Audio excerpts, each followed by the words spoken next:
Welcome to the podcast where we discuss all matters financial planning and investing. This content contains general information only and may not be relevant to everyone. Please contact our office to make sure and determine if this is relevant for you.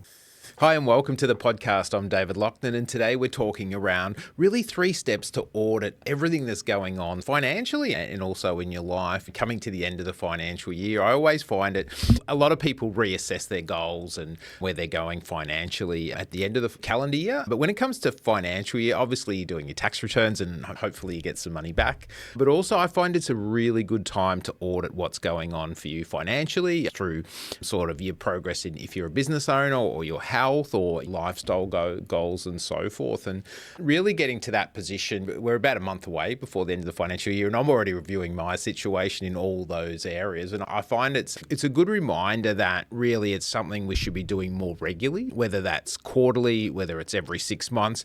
Generally, whatever you track and measure, you can improve. So if you're looking to get better in your finances, obviously the more you look at it on even, a lot of them talk about a daily basis. I think that's a little bit rough at times. Definitely weekly, monthly, quarterly, and 6 monthly. And I always look at mine really in depth. Coming to the financial year, obviously I look to do budgets for my business, for myself personally, and what I'm trying to achieve moving forward and everything on. But I find a lot of people just push it away, and it comes down to the fear probably that they haven't asked the questions enough of where they want to go or where they want to be or how far have they progressed. And probably one of the things that's hardest to accept as we go through life and all the different things is we're not here forever.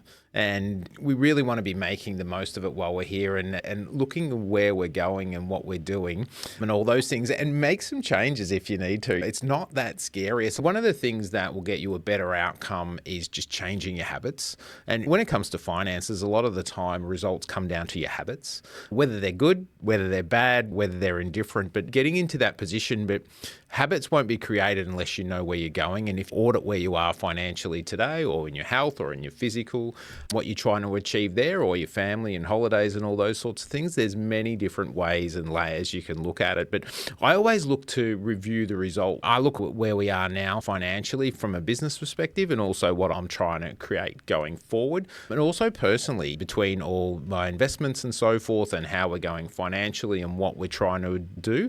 Are we on track? Because at the end of the day, we feel sometimes we've got to just really stop and smell the roses to a degree and be grateful for what we have. We live in a great country where most people are supported and there's a lot of love and support around. And then there's a whole bunch of other countries that if you've ever been outside of Australia, it's just not like that. Really being grateful for the things that you do have rather than the things you don't have. And it's one of those things as you progress financially, things that you thought you may have wanted, and once you actually reach those, it's all what's next or that not as good as you thought. So it's about your experiences, how you're transitioning through life and all those sorts of things and how you actually feel, and be grateful for pretty much every day that we have. Really getting, when it comes to finances, your profit and loss, evaluating where your assets are, evaluating how much you put into different things and energy you've given different scenarios, and that will really give you a long way to really helping what are you going to look to achieve. So from coming to an audit this financial year, what are you trying to achieve over the next 12 months? Also, if you're looking after your health, I'm a regular guy. I try my best. I go to the gym 3 or 4 days a week, try to look after myself if my fall downs in that different area and so forth. And also lifestyle, what are you working towards? The weekend that just gone was magnificent. The weather, it was sunny both days. It was just beautiful out, and just really appreciated the weekends. Your ideal lifestyle, and for everyone that's different, how that may be, but just auditing. You got the financial side, you got the health side, you got your family and holidays and all those, and the lifestyle that you're living. You can be looking at those things as well. And then I come down to probably the second part of this is the audit is reviewing your goals. Unfortunately, I find a lot of people haven't got really clear goals that they're trying to work towards. And from a financial standpoint, we help people really build their wealth to retirement, really specifically, or to in financial independence. So we deal with mostly people who are in their 40s and early 50s or even late 50s. I've got clients who are retired, but whether they know it or not, they are building their wealth to retirement or to being able to be financially free. And I always talk about you're in that second phase of your financial life and being able to take advantages of where you are now. Generally, as you get a bit older, the expenses lighten off a bit in certain areas if it's kids and you own more of houses and all those sorts of things. So generally have a little bit more money to hopefully move towards getting the goals that you're after. But a lot of people just haven't sat down in that quiet moment and said, what am I trying to achieve financially? That can be your investments, it could be a retirement goal, definitely having goals around your lifestyle that you want to leave and the holidays. It's always trying to, whenever you have one holiday, trying to make sure you book the next, because you want to be able to do those things, because for me, they're one of the most things I enjoy. And then date days and things like that, like my wife keeps reminding me that we need to do more of, and just enjoying your life in general. If you don't plan for things, you don't do enough, I feel. We all get lazy, or we get to that position where we can only handle so much. So reviewing your goals around how you ideally want to live, how your health and all those sorts of comes into it. And obviously finances helps everything. If you're moving forward financially, it's probably the number one thing most people worry about is, can they afford this or that, or what happens if something happens down the track as we go along. And then basically coming to the last one is like reviewing your strategies that you may have in place. From a financial standpoint, I always talk about strategies generally work over time,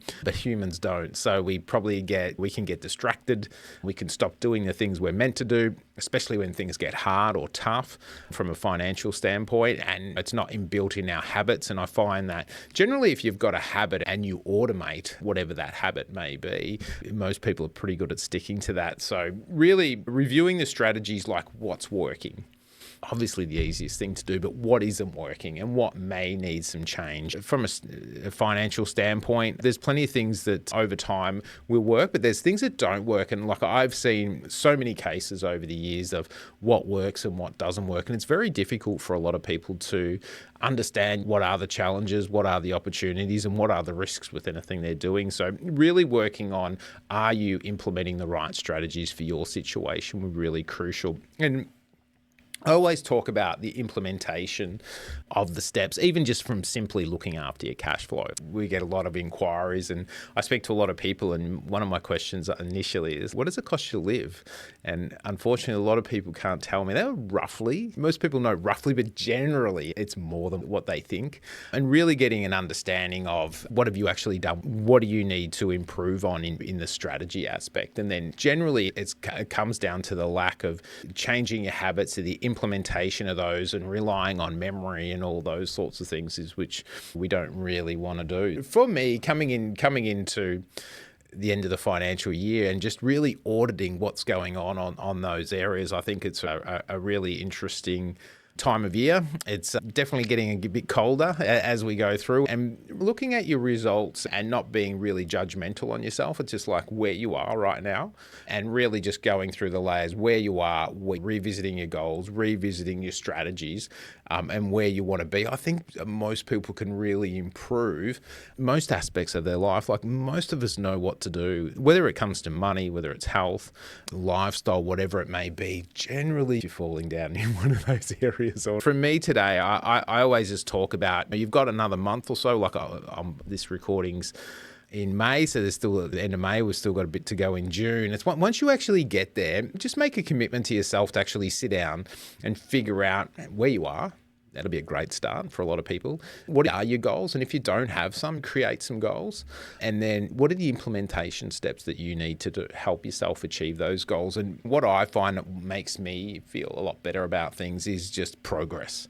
I've achieved a lot in my life in different aspects. And what I feel is that once you reach something, it's like, what's the next thing? And sometimes you've got to be careful of that. But what I crave all the time is progress. I want to help more people. I want to make sure I'm as fit as I can and look after myself. I also want to make sure that I'm taking holidays and looking after my family and really creating a legacy for that as well. So there's things that I look to do, and I'm sure there's things that you look to do. I hope that helps. I'd really love to hear how you go on your audit. And if you need some help with that, please feel free to reach out, and we may be able to help you with that. But thanks for listening and thanks for watching, and I look forward to talking with you soon.